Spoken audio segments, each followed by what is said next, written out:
Hello guys, welcome to my channel. இன்னைக்கு என்ன பார்க்க போறோம் அப்படின்னு பார்த்தீங்கன்னா, ஒரு ஸ்காலர்ஷிப் ப்ரோக்ராம் தான் பார்க்க போறோம். Exclusively for female students. என்ன ஸ்காலர்ஷிப் அப்படின்னு பார்த்தீங்கன்னா, Ericsson empowering girls scholarship programme. So இதில் நம்மளுக்கு எவ்வளோ ஃபண்ட்ஸ் வரும் அப்படின்னு பார்த்தீங்கன்னா 75,000. ஸோ எல்லா கேர்ள்ஸ் ஸ்டூடெண்ட்ஸும் கண்டிப்பாக அப்ளை பண்ணுங்க. ஸோ இதுக்கான எலிஜிபிலிட்டி என்னன்னு நெக்ஸ்ட் பார்க்கலாம். இதுக்கான எலிஜிபிலிட்டி என்ன அப்படின்னு பார்த்தீங்கன்னா, ஃபீமேல் ஸ்டூடெண்ட்ஸ் மட்டும்தான்.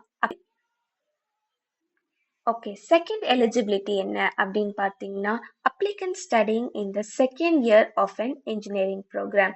ஸோ இன்ஜினியரிங் ப்ரோக்ராமில் செகண்ட் இயர் படிச்சுட்டு இருக்க ஸ்டூடெண்ட்ஸ் மட்டும்தான் அப்ளை பண்ண முடியும். அவங்க என்ன டிபார்ட்மெண்ட் வேணாலும் இருக்கலாம். ஐடியாக இருக்கலாம், சிஎஸ்ஆர் இருக்கலாம், அப்புறம் டெலிகம்யூனிகேஷனாக இருக்கலாம், எதா வேணா இருக்கலாம். அவங்க அப்ளை பண்ணலாம். நெக்ஸ்ட் தேர்ட் ஒன் என்ன அப்படின்னு பார்த்தீங்கன்னா, applicants must have scored at least 6.5 GPA or equivalent marks. ஒன்று 6.5 இருக்கணும், இல்லை அதுக்கு மேலேயா கூட இருக்கலாம். அது ஆடட் அட்வான்டேஜ் தான். ஸோ நெக்ஸ்ட் என்ன அப்படின்னு பார்த்தீங்கன்னா, ஆனுவல் ஃபேமிலி இன்கம் 6 lakhsக்குள்ள preference to application. Next preference applicants disability இருக்கிறவங்க இருக்கலாம், சிங்கிள் பேரண்ட்ஸ் இருக்கிறவங்க இருக்கலாம், அப்புறம் ஆர்ஃபன்ஸாக இருக்கலாம். அவங்களுக்கு எல்லாருக்குமே ப்ரிஃபரன்ஸ் உண்டு. Next the children of Ericsson and buddy four study employees are not eligible. Next benefits அப்படின்னு பார்த்தீங்கன்னா, சாலிடாக 75,000 உங்களுக்கு ஸ்காலர்ஷிப் மணி கிடைக்கும். ஸோ அதில் நீங்கள் எப்படியெல்லாம் யூட்டிலைஸ் பண்ணலாம் அப்படின்னு பார்த்தீங்கன்னா, அகாடமிக் எக்ஸ்பென்சஸ், அப்புறம் living expense, device, monthly allowance, இந்த மாதிரி எப்படி வேணும்னாலும் நீங்கள் யூட்டிலைஸ் பண்ணிக்கலாம். நெக்ஸ்ட்டு டாக்குமெண்ட்ஸ் அப்படின்னு பார்த்தீங்கன்னா, proof of identity. Proof of ஐடென்டிட்டினா என்ன? ஆதார் கார்டு, ஓட்டர் கார்டு, அப்புறம் பேன், எது வேணும்னாலும் நீங்கள் அட்டாச் பண்ணலாம். Next current year admission proof, அதாவது admission letter, ID card, bonafide certificate, இந்த மாதிரி அட்டாச் பண்ணும்.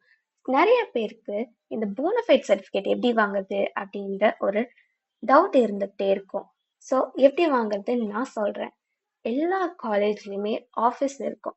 ஸோ அந்த ஆஃபீஸில் போய் நீங்கள் போனஃபைட் சர்டிஃபிகேட் இந்த மாதிரி ஸ்காலர்ஷிப்காக வேணும் அப்படின்னு கேட்டிங்கன்னா உங்களுக்கு அவங்களே அப்ளை பண்ணி கொடுப்பாங்க.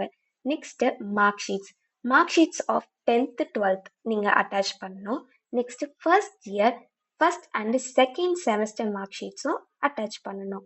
நெக்ஸ்ட் என்னன்னு பார்த்தீங்கன்னா, ஃபீ ரெசிப்ட். அதாவது ஃபர்ஸ்ட் இயரில் நீங்கள் ஃபீ ரெசிப்ட், அதாவது ஃபீ கட்டியிருப்பீங்க இல்லையா, அந்த ரெசிப்டை தான் நீங்கள் அட்டாச் பண்ணணும். Next family income proof. அதாவது next bank account details of the applicant or parents. யாரோடது வேணும்னாலும் நீங்கள் அட்டாச் பண்ணலாம். அதாவது பாஸ்புக் ஃப்ரண்ட் பேஜ் இருக்கு பார்த்தீங்களா, அதை தான் அட்டாச் பண்ணணும்.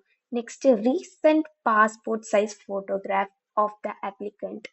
ஸோ அதை நீங்கள் அட்டாச் பண்ணிடணும்.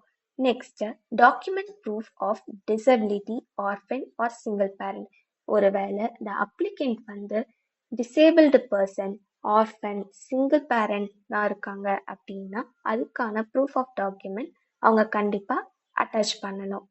நெக்ஸ்ட் எப்படி அப்ளை பண்ணுறது அப்படின்ற ஒரு டவுட் இருக்கும். கவலையே படாதீங்க, டிஸ்கிரிப்ஷனில் நான் உங்களுக்கு லிங்க் கொடுத்துருக்கேன். ஸோ நீங்கள் ஈஸியாக அப்ளை பண்ணலாம். நான் உங்களுக்கு எப்படி பண்ணணும்னு கைடும் பண்ணியிருக்கேன்.